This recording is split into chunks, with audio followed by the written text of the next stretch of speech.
Look around. We are constantly told we're living in the middle of a fourth industrial revolution. Every app we touch is frictionless, deliveries arrive in hours, and our cities look like hyper-efficient miracles of artificial intelligence. We call this the packaging of the modern era. But if you strip away that polished interface, you find a growing logical rupture. Power grids in advanced nations are tripping offline under minor stress. Software that routes global airlines glitches, grounding thousands of flights. The physical infrastructure, the dams, bridges, and pipes that form the actual spinal cord of our lives, is showing signs of deep, unaddressed decay. This diagram illustrates exactly what is happening. We call this the maintenance gap. The top line represents the skyrocketing complexity of the systems we build.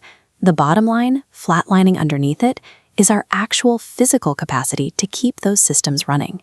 For years, corporate leaders have looked at this widening gap and blamed it on a lack of hands.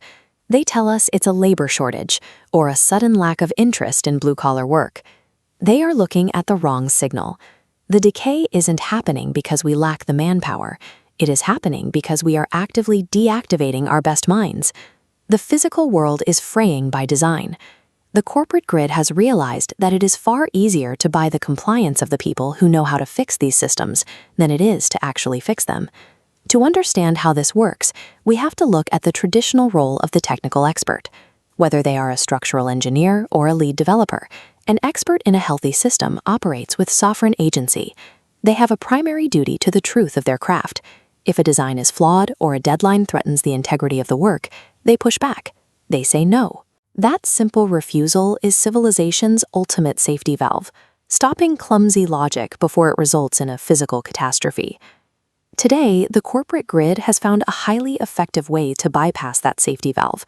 They offer massive salaries and extreme perks, tethering an individual's mortgage, lifestyle, and social status entirely to their employment. The expert is transformed into a purchased asset. This creates severe cognitive dissonance. The expert sees the small signals of systemic decay every single day. They know the foundation is cracking, but the financial friction of speaking up and risking their elite status is simply too high to bear. To survive this mentally, their behavior shifts. They stop reporting the structural rot.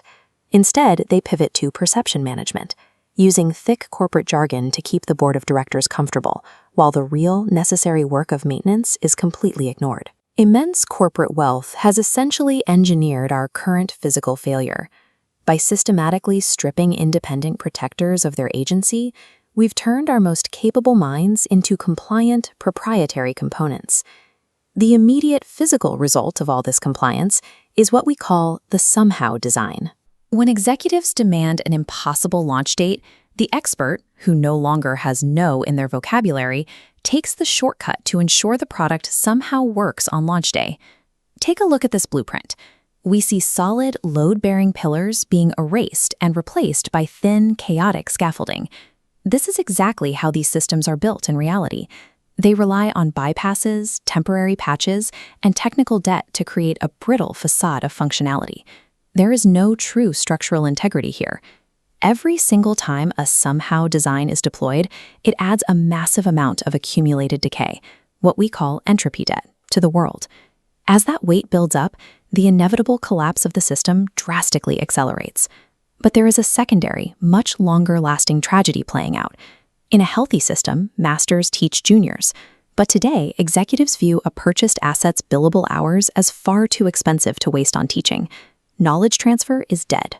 The junior engineers are handed the tools, but they are never taught the foundational logic behind them. They are given a clumsy interface. They learn how to operate the machine on a surface level, but they have absolutely no idea how to maintain its core mechanics. By trapping our best technical minds in a golden cage of high-level strategy meetings, we have severed our link to science. We are losing the literal instructions for how to maintain our own civilization. This decay is heavily concentrated in the West, acting as a lead signal for a much larger geopolitical shift.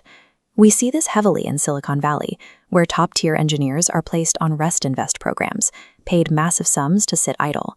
This is the art of internal retirement. As this map visualizes, corporations are aggressively scooping up the brightest minds, locking them into static holding pens. They do this purely to keep talent away from competitors, not to build better products. Human intelligence becomes dead strategic inventory. While Western experts are busy defending low-risk, safe incrementalism in boardrooms, competing nations face a different reality. Driven by the raw necessity of survival, they are building high-integrity, ground-up systems. The West is actively pricing itself out of technological breakthroughs. We cannot close this gap by simply increasing budgets. Adding more money to a low-integrity system only increases the friction and accelerates the decay. To save the grid, we have to restore the sovereign anchor. We must return to a culture and an economy that fiercely values the technical experts' no far more than their yes. We need to champion the unglamorous, straight-arrow work of long-term custodianship. A civilization thrives when it decides that a bridge designed to last 100 years is infinitely more valuable than a shiny app designed to be replaced in 100 days. The physical world isn't fracturing because we lack the right technology. It's fracturing because honesty is a luxury very few professionals can afford. We traded the physical, structural future of our civilization for a high-salary silence.